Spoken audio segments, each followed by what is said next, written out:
Alright y'all, this is the video I've been so excited to share with y'all and bring y'all along this journey of starting to freshly mill my own flour. This is something I have been researching and wanting to do for well over a year now. I just haven't made the leap to purchase this grain mill. So when they went on sale end of the summer, I sent it to my mom and I was like, this is what I want for Christmas if you want to get it for me.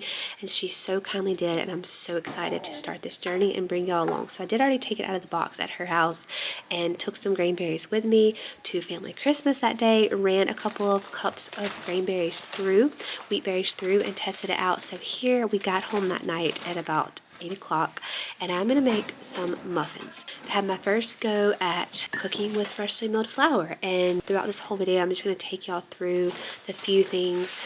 I'm actually making a lot. I filmed most of it. The things I'm making for Christmas. We did most of our traveling for Christmas through the weekend, and then my family and I will be home Christmas Day together. So this is my hard red winter wheat. I'm learning the difference in hard red, hard white, winter wheat, spring wheat. I'm going to be learning how they bake well in what items, but I am testing out a hard red wheat here. You could also use soft, but the main thing I've learned is for yeast spreads or things that need a rise that don't have added baking soda, baking powder, you will need to use hard red wheat to get enough protein for that gluten structure to rise your bread. But these are muffins. I could have easily used soft white, but I already had the hard red opened because I took some to my mom's house that day to run it through the mill when I knew I was going to open it, and was so excited. I wanted to just kind of get down how to use it before I got home that night and be able to bake this batch of muffins. So let's talk a little bit about why I am starting to freshly mill my own flour and why I hope I can convince some of you guys too. So some of y'all watching me, I know, already mill your own flour, and that is amazing. It is something I have been looking forward to starting for so long now, and we are finally here, and I'm so excited to reap these health benefits of freshly milled flour. So when I first started making bread 5 years ago now, I knew a little bit about ancient grains, a little bit about why they were important for us to consume those. But as I mentioned before, budget conflicts started happening, and we just went back to grocery store all-purpose flour because it was the most convenient to buy. It was the cheapest to buy. I had looked at some Azure orders, and I was ordering flour in bulk, but it was already milled, and I just I knew that flour was basically dead because if you didn't know, a little history on flour, when flour is milled, within minutes oxidation starts happening to that freshly milled flour, and nutrition is lost. And I think I've read that by 2 weeks, basically all the nutrition is gone. A little bit more on wheat. When you mill it, there are 3 parts: the germ, the bran, and the endosperm. Whenever it is commercially sifted, like modern wheat, we've talked about this before in my videos, you are removing the germ and the bran, and all you're left with is the endosperm, and that is the starchy white substance we all call white flour. By the way, here I am mixing up baking powder. I was out of baking powder. If you didn't know this trick, you can mix a 1/4 cup of baking soda with a 1/2 cup of white vinegar, let it react and bubble, and that can be a baking powder substitute. I do that a lot when I'm out of baking powder, so you might see me several times making that homemade baking powder solution.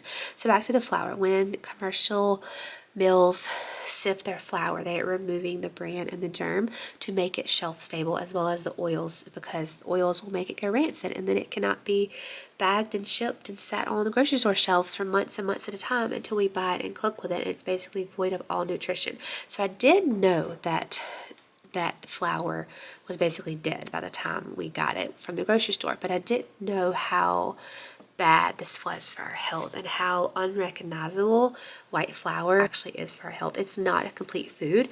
As I already mentioned, it's been stripped of the bran and the germ, which hold pretty much all of the nutrition in the flour. So when we remove that, we're not getting a complete food, and it's harder for our bodies to break it down and recognize it.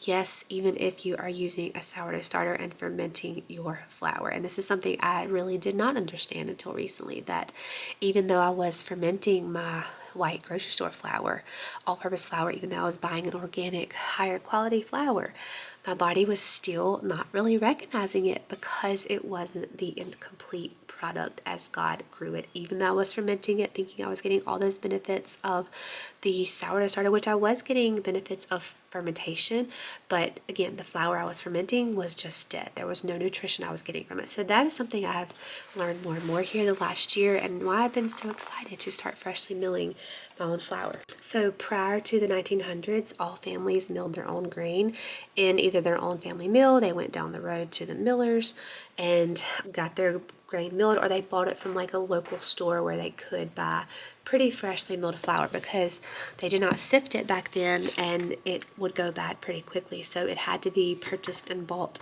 within several weeks, several days to a week for consumption. What I'm doing here is saving a little bit of leftover flour to put into Ziploc bags in my freezer for when I make biscuits or roll out a pie crust. I will have just flour for dusting, because you don't really want to mill all your flour ahead of time. As we were talking about, it will go bad and nutrition is being lost as it touches air and it starts the oxidation process. So you can put it in your freezer and that will slow down that process. It's still not as nutrient rich, nutrient dense as it would be at initial consumption right now, but I do have a little bit of extra from that milling. I use some of it in my starter, and the rest of it is going to go into this little Ziploc bag in my freezer for making biscuits, rolling out crust. Anytime I need to dust flour or roll something in flour, that will be my little hack there to share with you. You don't ever want to mill just buckets of flour and just keep it on your counter like we're used to.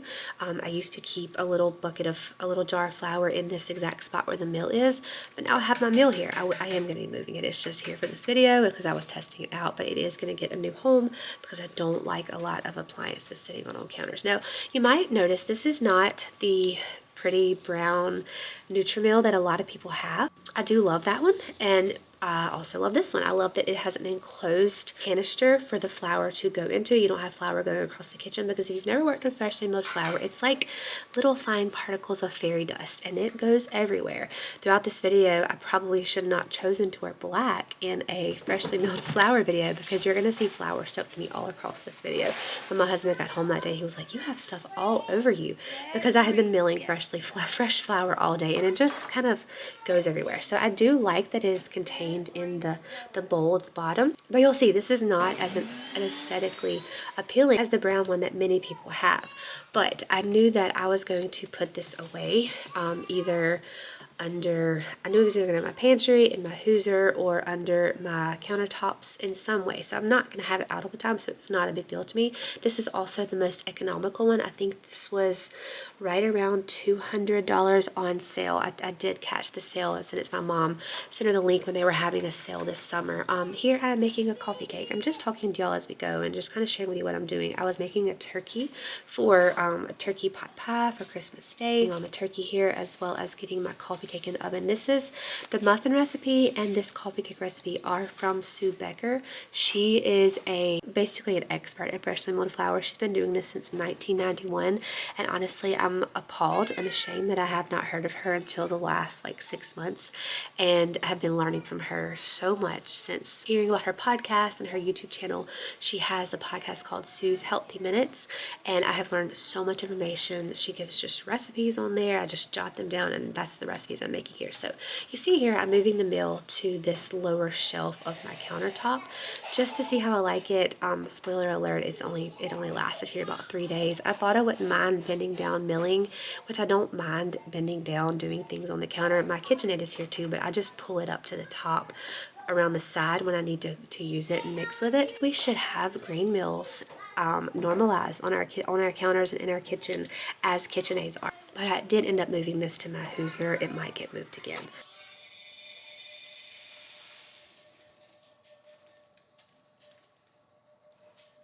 Let's take a break from our chat on fresh milled flour and all things baking with my new grain mill and talk about the sponsor of today's video.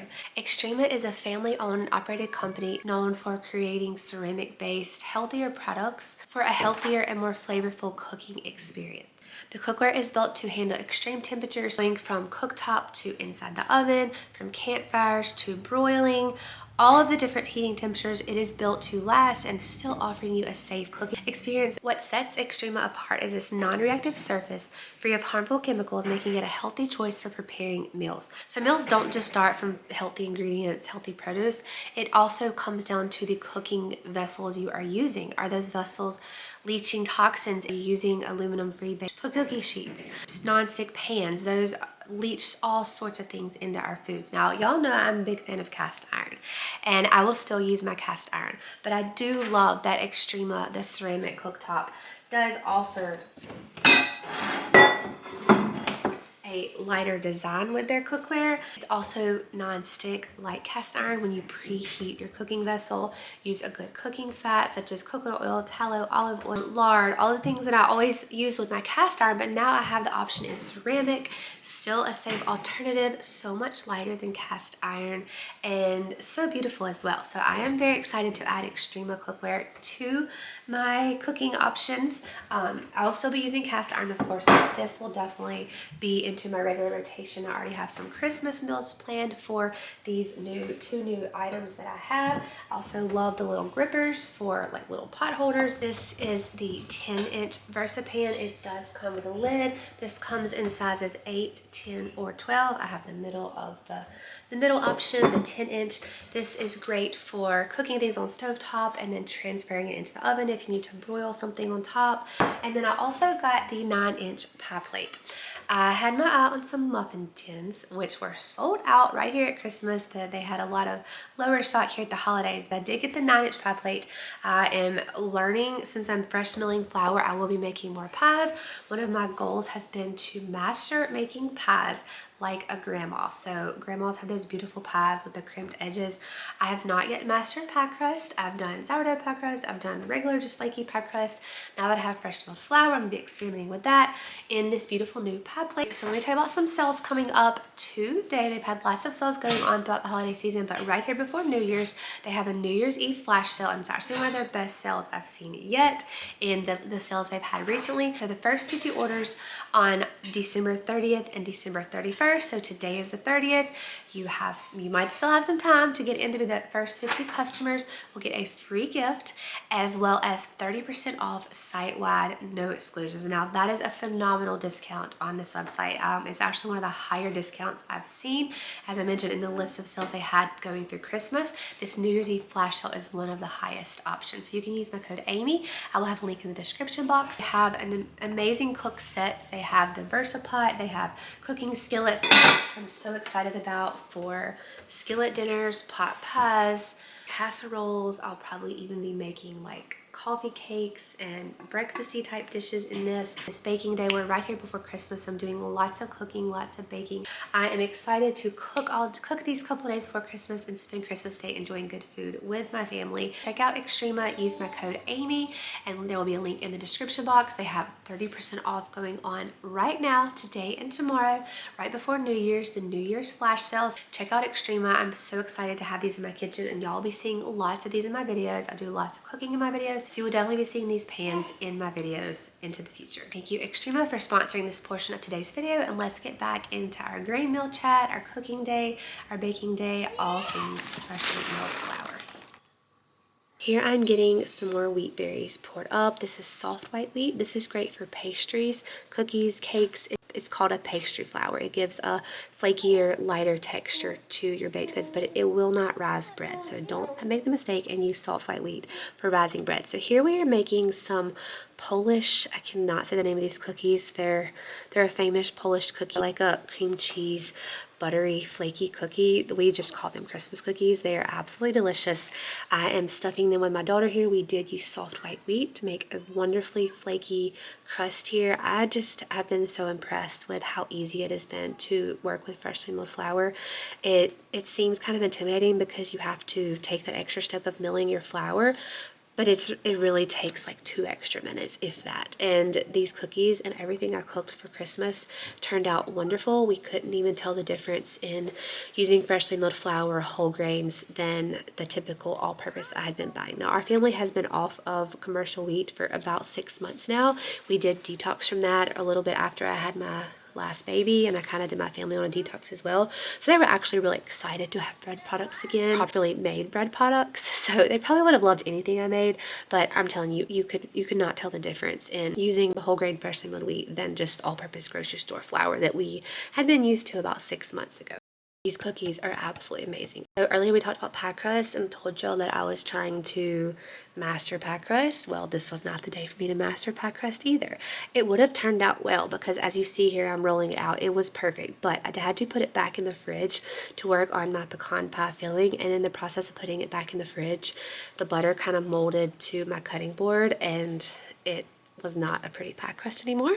So I just always forget that pie crust is so delicate. You can't wait around with it. You have to roll it out and immediately put it in the pie plate, and I did not do that. And I told y'all before the year is up, 2025 is gonna be my year to master pie. So I will try to bring y'all along and show y'all my progress here. That's my challenge to myself. So I am using my new xtrema pie plate. Not a pretty pie crust, but a delicious pie. It was a delicious pie crust, but not a pretty pie crust. It barely fit the pan. It did not have pretty crinkled edges as I wanted it to for Christmas, but my family still enjoyed it. And the pie plate was beautiful, my new pie plate from xtrema. So let's end this video out talking a little bit about flour and the deficiencies that we are lacking when we eat grocery store flour. So if you didn't know, there's some research out there, I'll link it below, that whole grain wheat contains 40 of the 44 nutrients that are vital for humans. And that's amazing. In the Bible, it says Jesus is the bread of life. He compares himself to the bread of life. And I've heard people mention that before about Jesus compares himself to bread. Why would bread not be wonderful? And it is, if you are consuming it the right way in its whole food form.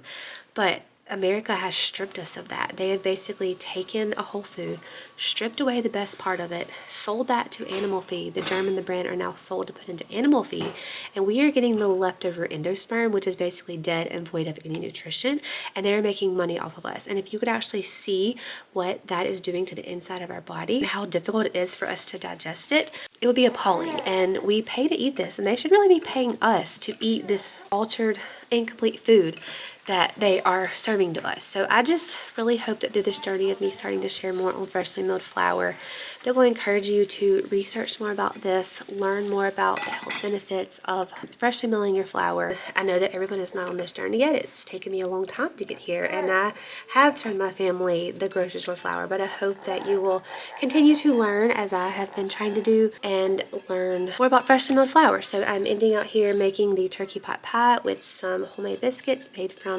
soft white wheat. We are ending out with our green bean casserole with the crispy onion tops, and we had a delicious Christmas dinner all made with freshly milled flour. And y'all will not be seeing the end of this. I will be taking y'all more along this journey as I learn more about which grains work better for which products, sharing more recipes with you guys, and just bringing you along on this whole journey, because I hope to be an encouragement here. I know there are a lot of people that already talk about this type of stuff, but I think we need more and more people sharing this knowledge so that more and more people can come back from the food crisis that our society has put us into by serving us this dead, void white flour that many of us have grown up eating at every single meal. Thank you for spending this baking day with me, talking about freshly milled flour, letting me share my new grain meal with you guys, and we will talk more on this soon.